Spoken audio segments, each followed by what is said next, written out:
बिस्मिल्लाहिर्रहमानिर्रहीम।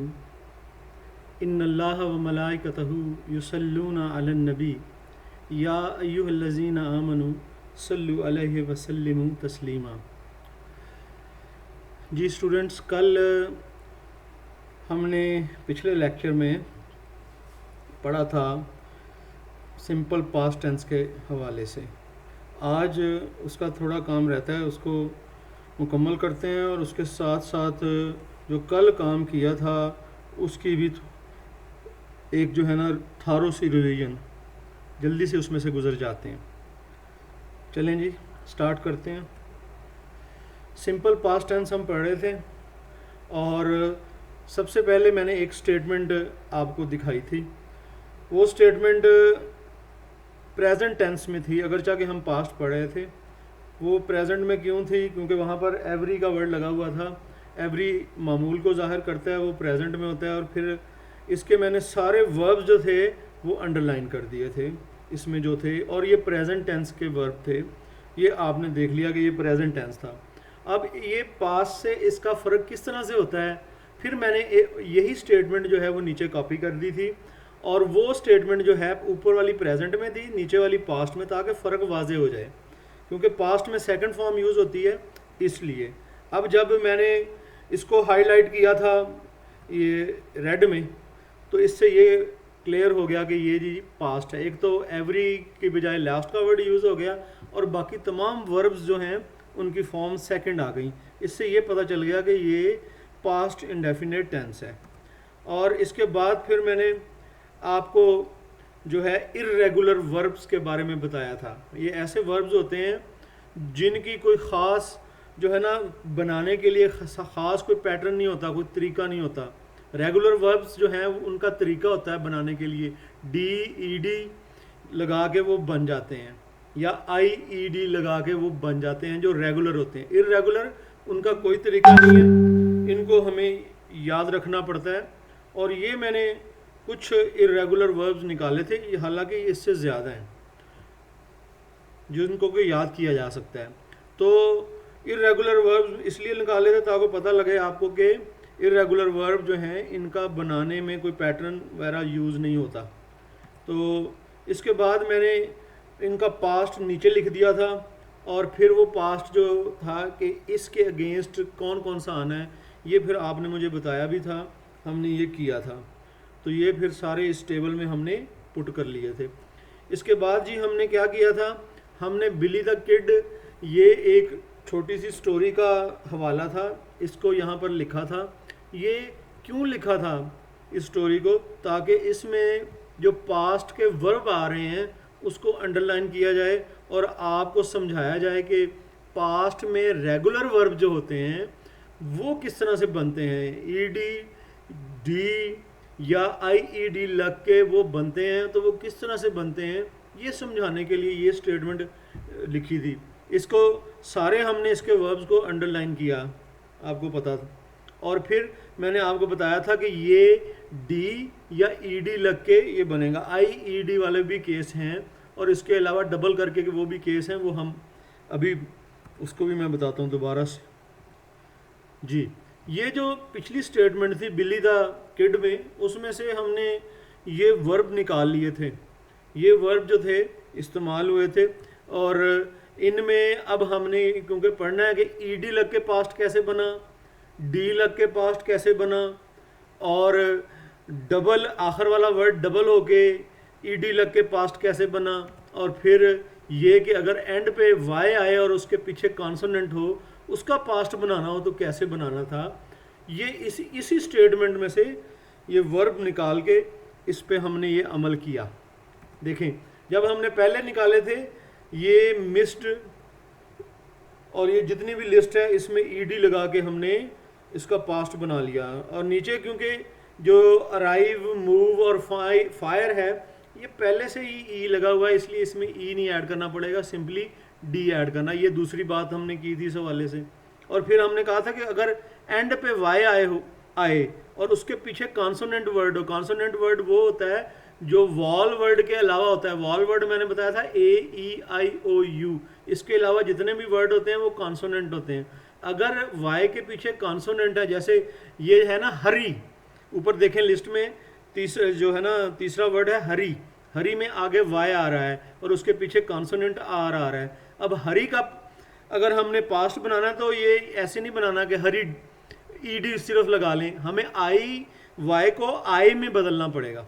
ये इसमें मैंने बताया था, यानी कि अगर वाई के पीछे कॉन्सोनेंट है तो वाई को आई में चेंज करके फिर ईडी हम लगाएंगे, इसलिए रिप्लाई का रिप्लाइड IED बन के हुआ, हरी का हरीड भी इसी तरह से हुआ। और इसके अलावा अदर वर्ब्स में क्या था, मैंने बताया था कि कुछ ऐसे हैं जो एंड पे शॉर्ट सी साउंड देते हैं जिसकी वजह से हमें आखिरी वर्ड को डबल करना पड़ता है, ये रेयर केस होता है। इसके लिए मैंने एग्जांपल्स आपको, एक तो ट्रैवल्ड इधर लिखे हुए है, स्टॉप्ड इस तरह का वर्ड है जो कि एंड पे डबल हो रहा है। आगे चल, इसके बाद मैंने आपको बताया था कि साउंड के हवाले से जब ईडी लग जाता है ना तो हम उसको जब प्रोनाउंस करते हैं तो ईडी एंड पे 3 तरह की साउंड देता है। ये कल हमने ये भी पढ़ा था। वो कौन कौन सी साउंड थी, एक छोटी सी जैसे टिक की साउंड है ना, टिक टिक टिक की साउंड आती है, डी की हल्की सी साउंड आती है, ठीक है ना, ये अभी इस तरह के वर्ड। और एक मैंने साउंड बताई थी कि ड की साउंड आएगी, ठीक है। और एक मैंने बताया था कि इड की साउंड आएगी। अब फिर मैंने इसी स्टेटमेंट से निकाल के ये आगे बताया था कि जैसे लाइक्ड लाइक्ड, लाइक अब कहते हैं ना ठ की आवाज आती है, ठीक है ना, लुक्ड ये इस तरह से ये है। और जब हमने ये ड वाला निकाला था, जैसे लिव है ना, लिव को कहते हैं लिव्ड, ट्राइड, ये इड की आवाज आती है एंड पे, ड की आवाज आ रही है, ट्रैवल्ड, मूव्ड। अब आईडी वाले ये जो है ज़रा थोड़ी सी ज़्यादा आवाज़ जो है वो निकलती है, इड करके, वो ड था ये इड करके निकलती है, जैसे वांटेड, परसुएडेड, लैंडेड, वेटेड, ये इड करके आवाज़ निकल रही है। तो मैंने कहा था जब ईडी एंड पे ऐड करते हैं तो आवाज़ जो है प्रोनाउंसिएशन में भी थोड़ा सा चेंज आता है, ताकि इल्म में आपके ये भी बात रहे, ये भी हमने बात कर ली थी। उसके बाद मैंने सेंटेंस जो है आपको बताया था कि अगर एक सादा जुमला लिखेंगे ना जो कि मनफी ना हो या सवालिया ना हो तो उसकी कंस्ट्रक्शन किस तरह से होनी है पास्ट की। तो उसमें मैंने बताया था पहले सब्जेक्ट आएगा, उसके बाद वर्ब आएगा, वर्ब के बाद जो है बकाया हिस्सा जो सेंटेंस का है, कॉम्प्लीमेंट उसे कहते हैं, वो लिखा जाएगा। ये एक जुमला फिर मैंने लिखा कि आई के साथ आई स्टडीड इन रोम, इसके बाद ये हुआ था शी स्टडीड इन रोम, और फिर वी स्टडीड इन रोम, ये लिखा था। और इसमें आपने ये ऑब्जर्व किया था कि ये सादा जुमला है, इसमें सेकंड फॉर्म यूज़ हो रही है, आई के साथ भी उसी तरह की फॉर्म यूज़ हो रही है, बिल्कुल उसी स्टेट में। और ये सब्जेक्ट चाहे जौन सा भी बदल जाए, फॉर्म सादे जुमले में पास्ट में जो है वो नहीं बदलनी, वो सेकंड फॉर्म ही रहेगी, उसकी वही स्टेट एक ही तरह की रहेगी, ठीक है। ये यहाँ तक हमने कल कर लिया था, ये कल का मैंने लेक्चर का आपको रिकैपिचुलेट कर दिया। अब मज़ीद आज का जो लेक्चर है उसमें आगे चलते हैं हम। ये जो था जी आपका एक सादा जुमला था। अब अगर मनफी जुमला बनाना पड़ जाए तो फिर हम कैसे चलेंगे, नेगेटिव सेंटेंसेस वो किस तरह से होंगे, आज हम इसको देखते हैं। नेगेटिव सेंटेंस में इनकी कंस्ट्रक्शन, इनकी तरतीब कैसे होगी। सबसे पहले सब्जेक्ट काम करने वाला आएगा, उसके बाद एग्जिलरी कहते हैं हेल्पिंग वर्ब को, उसके बाद डिड का हेल्पिंग वर्ब आता है, एग्जिलरी इसे बोलते हैं। डिड जब भी नेगेटिव होना है ना बेटा, डिड आना है। नेगेटिव जब जुमला नहीं आ जाए उसमें डिड आपने यूज़ करना है। और आपको पता है कि सादा जुमले में आप सेकंड फॉर्म यूज़ कर रहे थे, और जब ये नेगेटिव या सवालिया जुमला आएगा डिड का इस्तेमाल होगा, और डिड के साथ आपने सेकंड फॉर्म नहीं लगानी, बल्कि डिड के साथ आपने फर्स्ट फॉर्म लगानी है। अब देखें इन जुमलों की कंस्ट्रक्शन किस तरह से होगी, ये अभी सामने आ जाता है। देखें आई वही जुमला हमने वही ले लिया, अब ये मनफी में आ गया। अब कि मैंने रूम में नहीं पढ़ा, रूम में मैंने तालीम हासिल नहीं की, ये नहीं की आ गया, ठीक है ना, ये इसका मतलब मनफी हो गया। अब आई डिड नॉट, डिडेंट यहाँ पे इकट्ठा करते हैं तो डिडेंट कर देते हैं, डिड नॉट भी अलग अलग भी आप लिख सकते हैं, लेकिन जब उसको कंबाइन कर लें उसकी कंट्रैक्टेड फॉर्म डिडेंट भी आप लिख सकते हैं। आई डिडेंट, अब वहाँ पर सादा जुमले में था स्टडीड, वहाँ पे सेकंड फॉर्म थी, यहाँ पर अब फर्स्ट फॉर्म आ गई क्योंकि डिड लग गया, डिड सवालिया और मनफी में इस्तेमाल होता है और डिड के साथ फर्स्ट फॉर्म आती है, ठीक है। देखें जी आगे चलते हैं, आगे वही जुमले को she didn't study in room, we didn't study in room, यहाँ पे फॉर्म जो है form of the verb study वो फर्स्ट हो गई है, पहले वाले में सेकंड थी। आगे जी, जी आप मेरे साथ जुड़े हुए हैं? Yes sir. बात को समझ भी रहे हैं? जी सर। Yes sir. ठीक है, आगे चलते हैं फर्दर। अब हम आ गए हैं क्वेश्चन सेंटेंस की तरफ। क्वेश्चन सेंटेंस या इंट्रोगेटिव सेंटेंस, इसमें तरतीब कैसे होगी इसका जायज़ा लेते हैं। देखें जी, क्वेश्चन सेंटेंस में बेटा दो तरह के क्वेश्चन सेंटेंस होते हैं, एक तो WH वर्ड के साथ होते हैं, वाई, व्हेन, वेयर, व्हाट, ठीक है ना, ये इनके साथ होते हैं। एक जो है वो सादा होते हैं, सादा में वाई, व्हेन, वेयर नहीं होता। देखें क्या मैं स्कूल जाता हूँ, क्या तुम स्कूल जाते हो, ये इसमें वाई, व्हेन, वेयर नहीं है। अगर मैं कहूँ ना तुम स्कूल क्यों जाते हो, तुम स्कूल कब जाते हो, ठीक है ना, वो वाई, व्हेन, वेयर फिर उसमें आ जाता है, ठीक है। अब यहाँ पर कंस्ट्रक्शन कैसे होगी, अगर वाई, व्हेन, वेयर, व्हाट ये आ जाए ना बीच में, तो ये सबसे पहले लिखे जाएंगे, उसके बाद डिड लिखा जाएगा, फिर सब्जेक्ट आएगा, फिर वर्ब आएगा, फिर आगे जुमला जो है वो कंप्लीट होगा। अब देखें कैसे जी, वही जुमला where did you study, where did you study, आपने कहाँ से तालीम हासिल की, ठीक है। अब वेयर क्योंकि कहाँ से आ गया, ये नहीं आप उसने कहा कि क्या आपने तालीम हासिल की, अगर आपने ये होता ना क्या आपने तालीम हासिल की, फिर आना था डिड यू स्टडी, तो आपने तालीम कहाँ हासिल की, वेयर डिड यू स्टडी, आपने तालीम कब हासिल की, व्हेन डिड यू स्टडी, ठीक है ना, आपने तालीम ये कैसे हासिल की, हाउ डिड यू स्टडी। अच्छा इसमें बेटा WH के अलावा हाउ एक वर्ड है, वो भी आपने याद रख लेना है कि वो भी इसी की शर्त को, यही शर्तें पूरी करेगा। वेयर डिड यू स्टडी, आगे चलते हैं जी, ये आ गया जी did she study in room, क्या उसने रूम में स्टडी हासिल की। अब डिड लग रहा है तो फर्स्ट फॉर्म स्टडी लग रही है, नेगेटिव में भी डिड लगा था तो फर्स्ट फॉर्म लगी थी, सवालिया में भी डिड लगा है तो फर्स्ट फॉर्म लगी है, लेकिन सवालिया में बेटा डिड जो है वो फिक्रे के शुरू में चला जाता है। वाई, व्हेन, वेयर हो तो वाई, व्हेन, वेयर, व्हाट शुरू में आता है, फिर डिड आता है, वरना डिड जो है वो शुरू में चला जाता है और आखिर में क्वेश्चन मार्क आ जाता है, ठीक है ना। आगे चलते हैं जी, what did they study in room, उन्होंने रूम में क्या पढ़ा।